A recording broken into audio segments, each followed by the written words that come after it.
Media को दिया गया इंटरव्यू मुलाहिजा कीजिए. Next weekend. Going to China is always a pleasure. We have a long relationship, over 70 years, and it's a deep relationship between the people of Pakistan and people of China.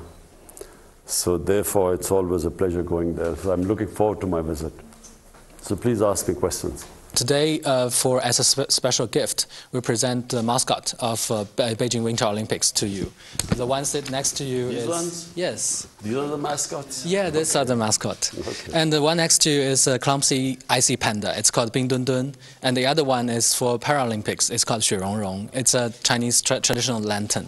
Okay, I look forward to watching. I've never been to watch any Winter Olympics. In fact, I've never been to any Olympics, so I look forward. Oh, yes, that's great. I'm from People's Daily, China.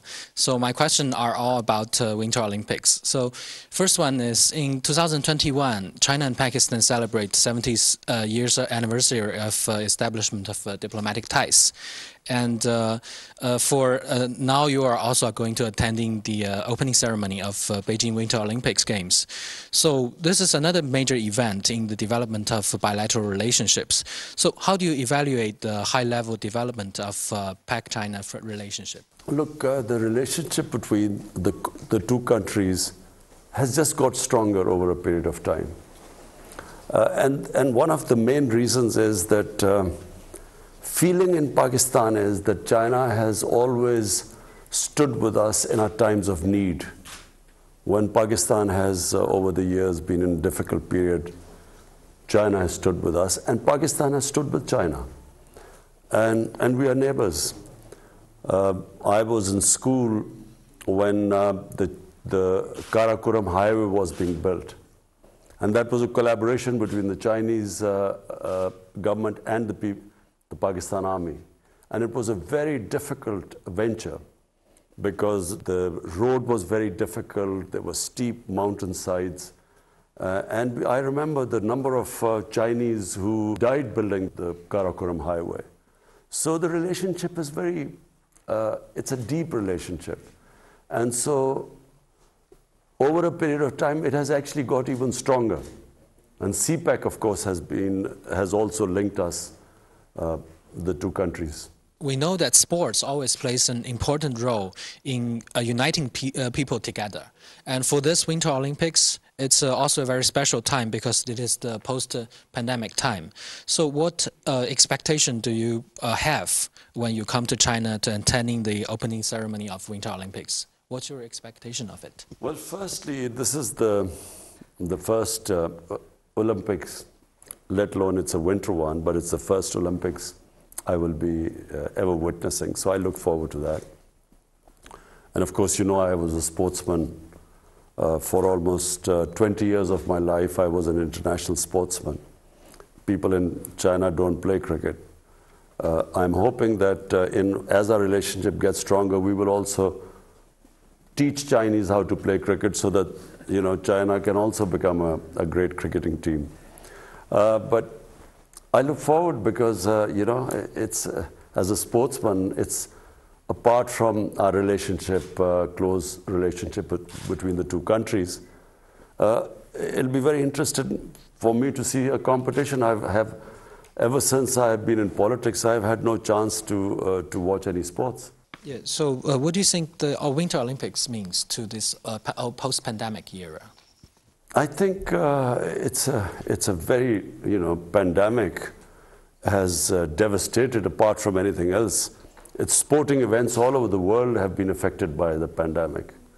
So in this context, I think it's a for China to have gone through with the Winter Olympics, I think it's very admirable. Assalamu alaikum Janab Wazir Azam Sahib.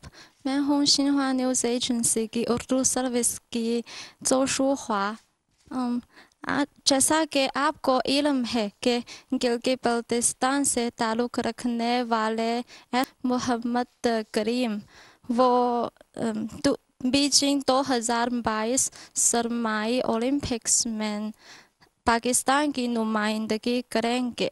हम इन मुकाबलों में पाकिस्तान पाकिस्तानी खिलाड़ी की शिरकत का बहुत खैर मुकदम करते हैं। आपका शुमार दुनिया के बेहतरीन खिलाड़ियों में से एक है। मैं पूछना चाहती हूँ कि मुस्तकबिल में आपकी हुकूमत पाकिस्तान और चीन के दरमियान खेलों के ताउन को फ़रोग़ देने में क्या इक़दामात करेगी? देखिए, सबसे पहले तो जो गिलगित बल्तिस्तान का इलाका है और कई पख्तूनख्वा के भी इलाके ऐसे हैं कि वहाँ स्कीइंग के लिए, और स्कीइंग मेन चीज़ है विंटर ओलंपिक्स की, तो स्कीइंग के लिए बेहतरीन जगह हैं। लेकिन अभी तक पाकिस्तान में हमने कभी सही माने में स्कीइंग के ऊपर तवज्जो नहीं दी। बड़ी कम जगहों के ऊपर स्कीइंग होती है। तो हमारी कोशिश ये है कि हम ये गिलगित बल्तिस्तान में ख़ास तौर पे स्कीइंग को डेवलप करें, और उसको जब डेवलप करेंगे तो हमारी ये भी कोशिश है, क्योंकि चाइना के अंदर ज़्यादा आगे निकल गए हैं, ज़्यादा तवज्जो दी जाती है विंटर स्पोर्ट्स की तरफ, तो हम सोच रहे हैं कि उनसे फिर कोलैबोरेशन भी करें, क्योंकि दूसरी तरफ खुजराब पास की दूसरी तरफ चाइना है और ये कनेक्शन भी उनसे है। तो हम इसके ऊपर भी अब सोच रहे हैं कि पाकिस्तान में पहले तो वैसे स्कीइंग के ऊपर हम ज़्यादा तवज्जो दें, और दूसरा उधर से कनेक्शन गिलगित बल्तिस्तान और चाइना के अंदर, उधर भी हम स्पोर्ट्स के अंदर आपस में ज़्यादा मिलाप करवाएं, ज़्यादा कोऑर्डिनेशन करें। Thank you, Your Excellency. It's Brody Jiang Chao with Xinhua News Agency. So my question is that you praised China's development model on many occasions. And we know that China has developed a whole process, people's democracy, and committed to a people-centered approach. However, the United States and the Western countries try to impose their democratic model to other countries. So my question is that how do you think of China's whole process, people's democracy? Thank you.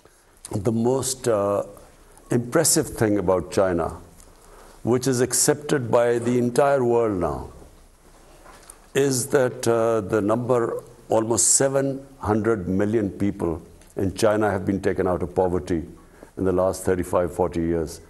It's never happened in human history before. And this is what impresses the entire world about China, whether they are in good relationship with China, they are on the other side, they sort of oppose China, but everyone has to accept that this has never happened in human history before. And so if you ask me what impresses me most about China, it is this fact. Because my main objective is somehow to raise people out of poverty in Pakistan. And so, you know, when I went to China, I specifically wanted to know the steps taken for alleviating poverty there. And so the reason why I think that the Chinese model of development is what we want to emulate is because, you know, it was an inclusive growth in China. When China grew, the whole population grew with China. It wasn't, unfortunately, you know, like in a lot of the rest of the world, where the rich get richer and the poor, in fact, get poorer. The gap between the rich and poor gets wider. In fact, in pandemic, we discovered that the poor people got poorer and the super rich got even richer. And so China is a model for all those countries who want to have inclusive growth. Sir, मेरा ताल्लुक़ FM 98 दोस्ती channel से है। जैसे कि हम जानते हैं, आप हमेशा खेलों और वर्जिश के ज़रिए सेहतमंद तर्ज़ ज़िंदगी बरकरार रखते हैं। इस हवाले से आप चीनी अवाम मशवरा देना चाहेंगे?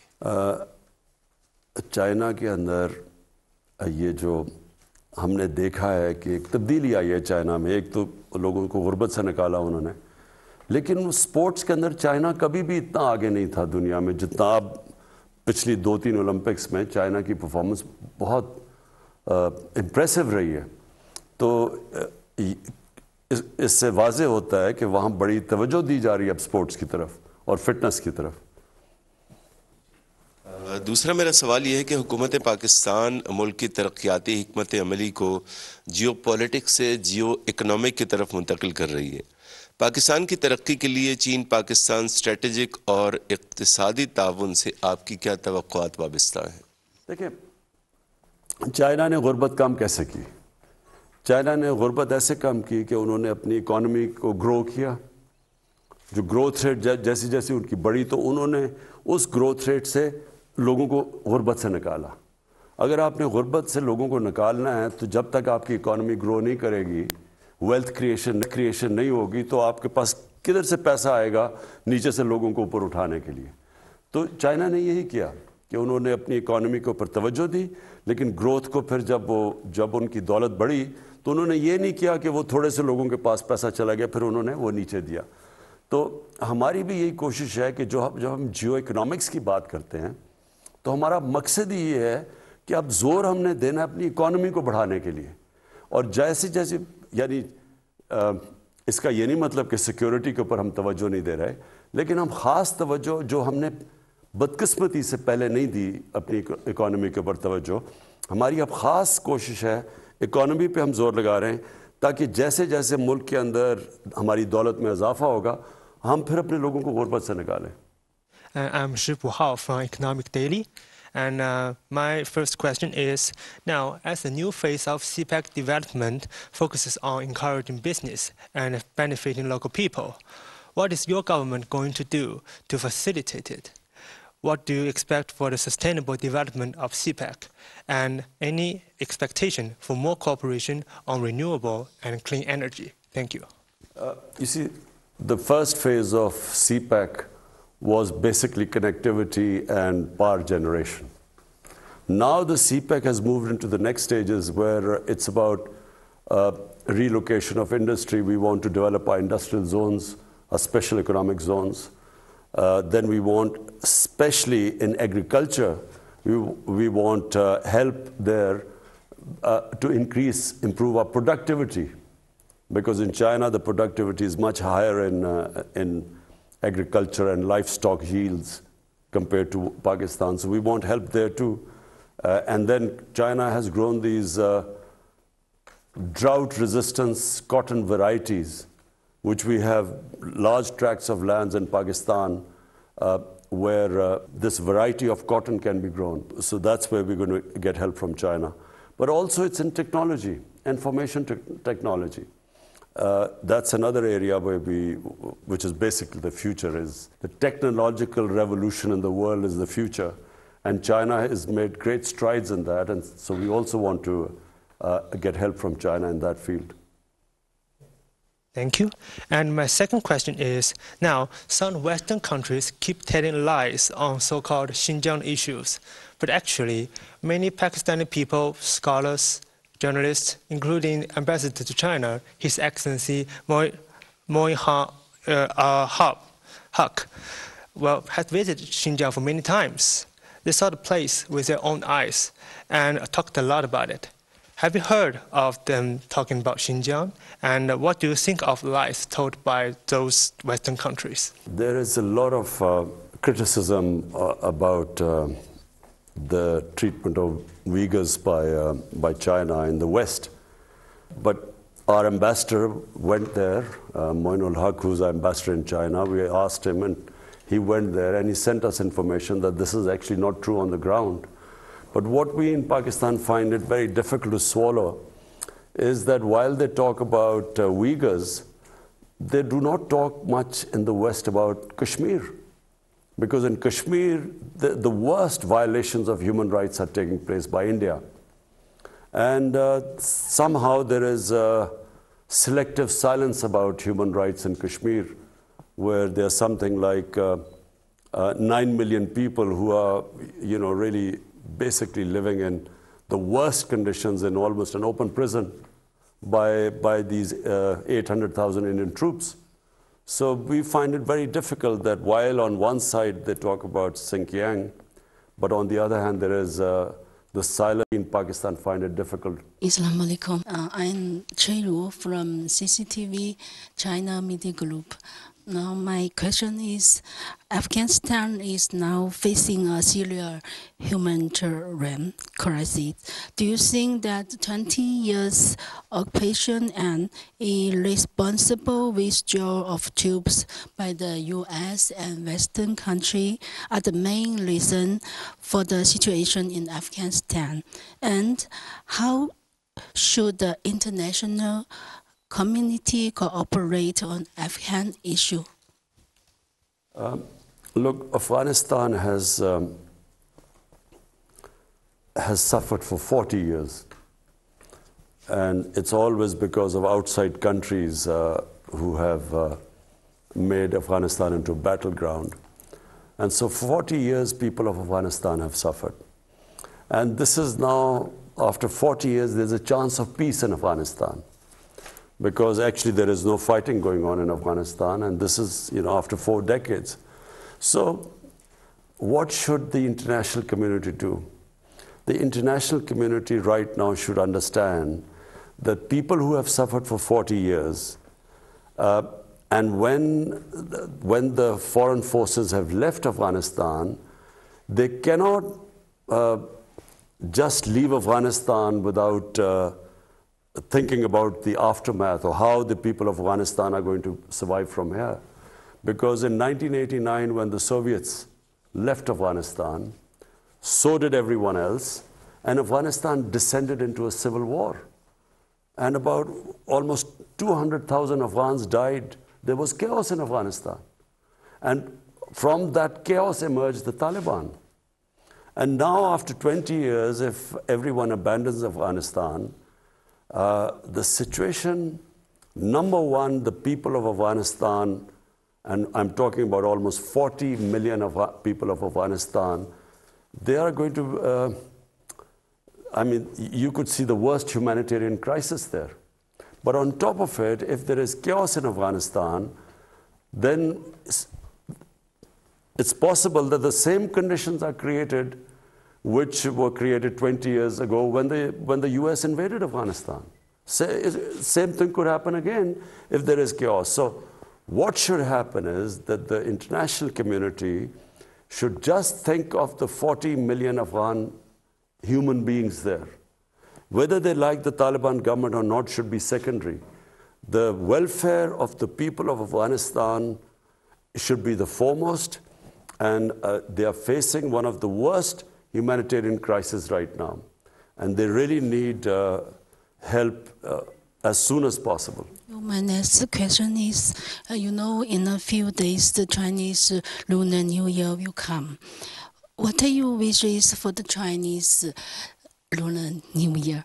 And what are your expectations for Pakistan-China cooperation in 2022? Well, first of all, let me congratulate the people of China for their Lunar New Chinese Year. So I congratulate everyone. My expectations are that we have a relationship with China which is mutually beneficial for both countries, and we hope that in this relationship, because we are looking to raise Pakistan's economy and the well-being and raising people out of poverty. So we hope that we will, we are already learning from the Chinese experience. But there's one thing I forgot to say, which we want to learn from China, is how they have built their mega cities. You see, China has these huge cities now, and the way they have dealt with the problems that come of having mega cities. And I'm talking about air pollution, I'm talking about, the waste disposal. It's a science to manage a huge city. So unfortunately, our cities are growing at a very fast rate. Pakistan is urbanizing at one of the fastest rates. So we also hope to learn from the Chinese experience how they have coped with their urban development. Your Excellency, Mr. Prime Minister, as Cui said, our Chinese Lunar New Year of Tiger is coming soon. So we hope you also can also express your best wishes to our Chinese audience. मैं China की आवाम को China का जो lunar new year है मैं सारी कौम को पाकिस्तानियों की तरफ से मुबारक देता हूँ. शुक्रिया. शुक्रिया. Okay ji, thank you. Subscribe करें और बेल दबाएं ताकि कोई खबर रह न जाए.